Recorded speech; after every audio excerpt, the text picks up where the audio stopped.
एलविश यादव वगैरह वो सिस्टम है भाई, ये वो है ना, मतलब that is fine, cool, cool सुनने में कूल है, but is what is the outcome of that? Can you imagine that? तो वाई इमोशनली लोगों के साथ कनेक्ट नहीं हो पा रहा, और एक्स इंडिपेंडेंट नहीं हो पा रहा।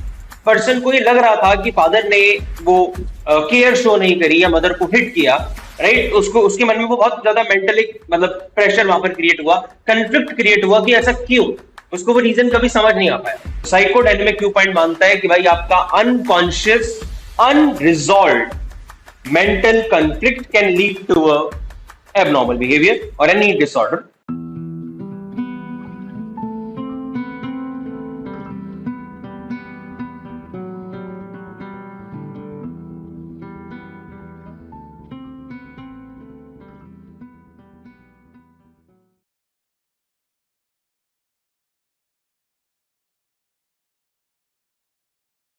बट लाइक फॉर एग्जाम्पल, अगर एक बच्चे ने बचपन में देखा है कि फादर ने मदर को हिट किया, राइट, अगर ऐसा सिनेरियो एक बच्चे ने देखा है, अब वो भूल जाएगा, अब उसे फिलहाल वो चीज नहीं याद, राइट, इतनी एक एक डिटेलिंग हमें नहीं याद रहती कई चीजों की, बट वो आप बोल रहे हो भूल गया। वो भूल गया मतलब क्या? आपके कॉन्शियस माइंड से अनकॉन्शियस में चले गया मैक्सिमम, या सबकॉन्शियस या अनकॉन्शियस में चले गया।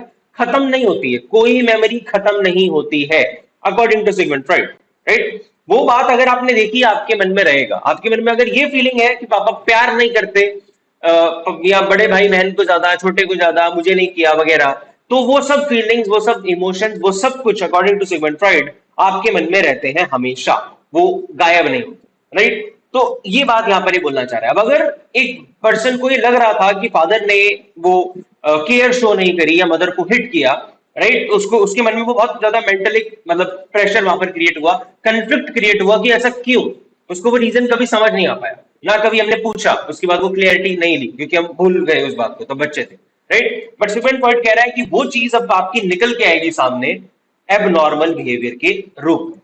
Now you will behave abnormally, आपको नहीं पता चलेगा आपके मन में फादर के लिए गुस्सा क्यों है, मे बी एडोलेसेंट की एज में आके, मे बी एडल्टहुड में जाके आपको लगेगा कि बाकी बच्चों का फादर के साथ यार एक अच्छा कनेक्शन है, मेरा क्यों नहीं है, why I am not able to connect with him, right, मैं उसके उसके साथ बात क्यों नहीं कर सकता उस पर्सन के साथ।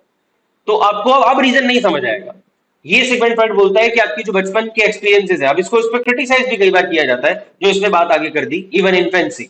अब इतने से बच्चे का क्या ही होगा, इन्फेंसी मतलब 1 साल, 1 साल 1.5 साल का बच्चा, तो उसमें तो मतलब अब कई लोग क्रिटिसाइज करते हैं, बट सिगमंड फ्रॉइड बोलता है इवन वो बच्चा भी सुन रहा है, वो भी सब कुछ महसूस करता है। तो वो अगर कुछ मेंटल कंफ्लिक्ट उस समय से अपने मन में बिठा बिठा लेगा, राइट, चाइल्डहुड में कुछ ऐसा उसके साथ हो जाएगा, अर्ली चाइल्डहुड मेनली, तो वो थ्रू आउट द लाइफ उसके साथ रहता है जब तक वो कंफ्लिक्ट क्लियर नहीं हुआ। वो अनरिजॉल्व अनकॉन्शियस कंफ्लिक्ट, ये की टर्म है, एक अनरिजॉल्व अनकॉन्शियस कंफ्लिक्ट ही कल को एबनॉर्मल बिहेवियर बन सकता है। तो बेसिकली इसने 2 बातें करी है, राइट। अब इसे समझो, बस 2 बातें हैं, आप अपने अपने लेवल पर लिख के रख लो तो ज्यादा बेटर रहेगा वैसे आपके लिए। तो साइकोडायनेमिक व्यू पॉइंट मानता है कि भाई आपका unconscious unresolved mental conflict can lead to a abnormal behavior or any disorder. Also, the clash, the ever-going clash, or that dynamic interaction between these 3 psychic forces, id, ego, superego.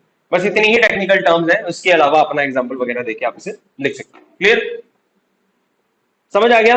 Sigmund Freud के हिसाब से एक इंसान को disorder क्यों हो सकता है? क्लियर है? बताओ एनीवन, क्या समझ आया? तो बिहेवियरल मॉडल सिंपल सी बात बोलता है, a behaviour whether it is normal और abnormal, that is simply like is the outcome of your learning.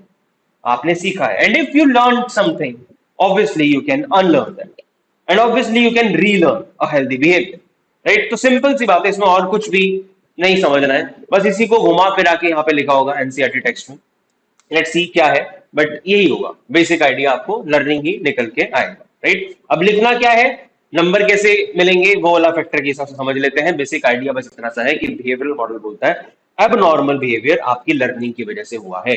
Learning mall adaptive veg of behaving, अगर टेक्निकल टर्म सुनना चाह रहे हो तो बस इतनी सी है, learning mall adaptive veg of behaving.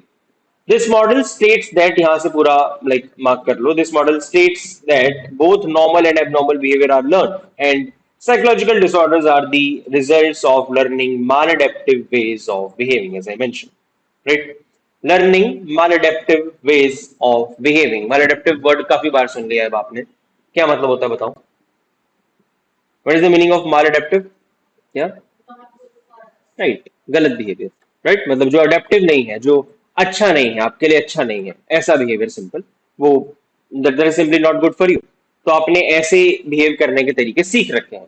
अगर कोई आपसे बात कर रहा है तो आप गुस्से में बात करोगे, राइट? अब मतलब there is depth in every topic. ये ऐसा है जैसे फॉर एग्जांपल एक बच्चा, आज के टाइम पर एक एडोलेसेंट लड़का अगर किसी से बहुत अग्रेसिवली बात कर रहा है, राइट? लेट्स से दो गाड़ियां सामने आके खड़ी हो गई, दिल्ली में बहुत कॉमन है।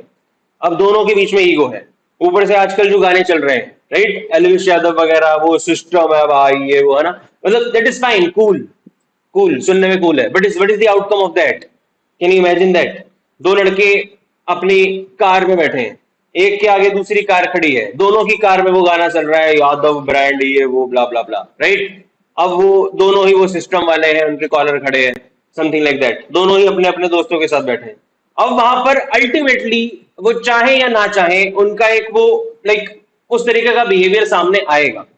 उनके माइंड में वो एक अपनी वो ईगो, नॉर्मल ले पर्सन वाला ईगो, नॉट साइकोडायनेमिक वाला, राइट, वो बहुत हाइप हो जाएगी कि मैं तो पता नहीं क्या ही हूं। चाहे वो असल में पापा ने गाड़ी खरीद के दी है उसे, है ना, चाहे दोनों को ही पापा ने गाड़ी खरीद के दी है, अपना वो कुछ भी नहीं कर रहा है, स्टिल उनकी ईगो यहां पर होगी कि राव साहब, वो अगला जिसने गाना बनाया भाई वो है, तुम जस्ट सुन रहे हो, राइट? तो खैर फिर भी वो सुन के उनकी, अब like if you can understand it, this really very interesting, और सही में होता है ये सब चीजें। उन्होंने सीखा है ना, उस गाने से वो सीखा कि वो किसी को मार रहा है, भाई हम कैसे पीछे हो जाए, उस तरीके का एक एटीट्यूड आपके अंदर आएगा ना। अब उस मोमेंट जो पर्सन गाड़ी पीछे करेगा, मतलब उसको उस बिहेवियर से बाहर निकलना पड़ेगा। उसको ये लगेगा कि मैं हार गया, मैं इससे कम हूं, but how can he do that? क्योंकि वो ऐसे गाने सुन रहा है, उसको तो सिस्टम है, और वो दोनों का ही है। तो वहां पर ऑब्वियस क्लैश होगा। This is how you learn behaviour. वो एक नॉर्मल बिहेवियर है। वहां पर एक सिंपल अप्रोच हो सकती है, भाई कोई भी दोनों में से मान जाओ, हाँ ठीक है भाई मैं पीछे हो गया, थैंक यू, चलो आगे, सिंपल, कोई दुश्मन थोड़ी है आपका। But you learn this behaviour through media, right? तो बेसिकली ये like this how you function as a human, चाहे वो नॉर्मल हो या एबनॉर्मल बिहेवियर हो। वही बात यहाँ पर करी जा रही है कि आपने सीखे हैं, you just learn some maladaptive ways of behaving. Society कैसे आपके अंदर एबनॉर्मल बिहेवियर इनकलकेट कर सकती है? For example there is mister X, ठीक है, and then there is mister Y. Mister X जो है वो एक एमएस तरीके की फैमिली में रहता है, जहां पर लाइक जितने भी फैमिली मेंबर्स हैं वो बिल्कुल एक साथ घुल मिल के रहना, समथिंग लाइक दिस, मतलब एक दूसरे की लाइफ में बहुत इंटरफेयर है इनका। मतलब एक तरीके से अच्छा भी है, लाइक मतलब फॉर एग्जांपल ये बच्चा है सबसे लेफ्ट वाला, तो इसके साथ जो कुछ भी हो रहा है वो उसका बड़ा भाई, उसकी मम्मी पापा वगैरह सब उसको पूछ रहे हैं आज स्कूल में क्या हुआ, उसने क्या करना है लाइफ में, सब कुछ वो डिसीजन ले रहे हैं मिल बांट के, ठीक है, मतलब एमएस तरीके की फैमिली है। दूसरी तरफ जो वाई है, इसकी फैमिली मतलब इस तरीके की है कि लेट से ये एक बच्चा है, और ये पापा इधर, ये मम्मी अलग लेवल पर, मतलब इसको सीधा बना लो चलो, है ना? तो बेसिकली कोई करेक्शन नहीं है, ये अपना अपने आप चल रहा है, पापा फीस पे कर रहे हैं, मम्मी वट एवर, और मतलब जस्ट सब लोग अलग अलग लेवल पर फंक्शन अपना कर रहे हैं। So now what do you think, अगर हम बात करें इंडिपेंडेंसी में, तो इंडिपेंडेंट होने में किसको इश्यू आएगा ज्यादा? बताओ। एक्स। क्यों? क्योंकि एक्स के केस में क्या चल रहा है, वो एमएस तरीके की सोसाइटी में, एमएस मतलब एक दूसरे के अंदर लोग घुसे पड़े हैं, हर चीज हर डिसीजन वो बच्चा अपने मम्मी पापा से पूछ के ले रहा है, जो कि गलत नहीं है। पर देन एक लेवल पर आकर, हर सिक्के के दो पहलू हैं, वो लाइफ में शायद बहुत जल्दी इंडिपेंडेंट नहीं हो पाएगा, राइट? बिकॉज उसको लाइक स्पून फीडिंग हुई है बचपन से, हर चीज उसे बैठे बैठे मिली है। और एक तरफ जो वाई वाला बच्चा है, वो अगर कल को इन दोनों ने बाहर जाना है, किसी और शहर में जाके पढ़ना है, लेट्स से, तो वाई वाले को ज्यादा इजीली वो मैनेज कर पाएगा, एक्स को ज्यादा दिक्कत होगी। वाई? बिकॉज ऑब्वियसली उसकी सोसाइटी ऐसी थी, उसने वो चीजें तब से ऐसी सीखी हैं, राइट? देन अब मतलब ये जो वाई एक्स नहीं कर पाया, इन शॉर्ट एक्स इंडिपेंडेंट नहीं हो पाया, ये क्या है? Abnormal behaviour. एक 18-20 साल का लड़का एक्स था, वो इंडिपेंडेंट नहीं हो पा रहा है, अकेले नहीं रह पा रहा है, उसको बेसिक स्किल्स ही अपनी नहीं आती हैं, राइट? अपने लिए कुछ काम करना, कुछ खाना बनाना वगैरह उसको नहीं आता, बचपन से मम्मी ने चम्मचों में डाल डाल के खिलाया है, अभी तक वो कर रही है, तो उसको बेसिक स्किल ही नहीं आ रही, अपने आप को कंडक्ट कैसे करना है उसे वही नहीं पता चल रहा, इंडिपेंडेंट नहीं हो पा रहा, क्योंकि वो बबल रैप में रहा है बचपन से। अच्छा था, एक तरीके से अच्छा भी होगा, बट इंडिपेंडेंट नहीं हो पा रहा, ये एबनॉर्मल बिहेवियर उसके अल्टीमेटली फैमिली की वजह से आ गया। Family is your society, right? दूसरी तरफ अब ये बताओ कि अगर रिलेशन की बात करें, किसी पर्सन से कनेक्ट होना, इमोशनल अंडरस्टैंडिंग, ये सब किस में ज्यादा होगी? X, right? क्योंकि उसने बचपन से वो चीजें देखी हैं, सीखी हैं, उसको और कुछ मिला ना हो, पर ये स्किल्स मिली है। रिलेशनशिप की स्किल उसके पास ज्यादा बेटर होगी वाई से।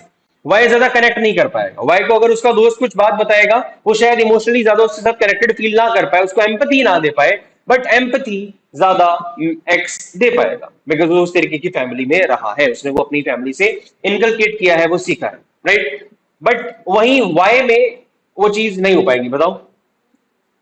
हाँ, वही वाई में वो चीज नहीं हो पाएगी, तो वाई इमोशनली लोगों के साथ कनेक्ट नहीं हो पा रहा, और एक्स इंडिपेंडेंट नहीं हो पा रहा।